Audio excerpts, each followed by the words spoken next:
বিসমিল্লাহির রহমানির রহিম।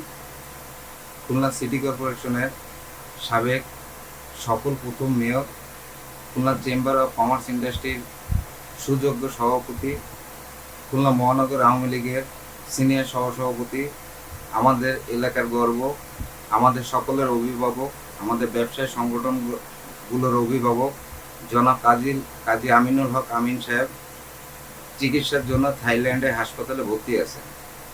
আমরা তার আশু রোগ মুক্তি এবং দ্রুত সুস্থতা কামনায় আল্লাহ সন্তুষ্টির জন্য আজকে অসহায় দুস্থ গরিব ভিক্ষুকদের মেহমানদারির আয়োজন করেছি এবং এই মেহমানদারির পূর্বেই আমরা পানশিঘাট মসজিদে দোয়া মাহফিল এবং মিলাদের মাধ্যমে ওখানে খাবার বিতরণ করা হয়। পরবর্তীতে অসহায় দুস্থ ওই গরিব ভিক্ষুকদের আমরা যে 3 থেকে 400 ভিক্ষুকের মতো আমরা মেহমানদারির ব্যবস্থা করছি মুরগির তিহারি দিয়ে, যাতে তারা পেট ভরে খেতে পারে এবং আমিন সাহেবের সুস্থতার জন্য যেন উপর আল্লাহর কাছে তারা মন থেকে দোয়া করে এবং তিনি যেন দ্রুত সুস্থ হয়ে ফিরে আসতে পারেন।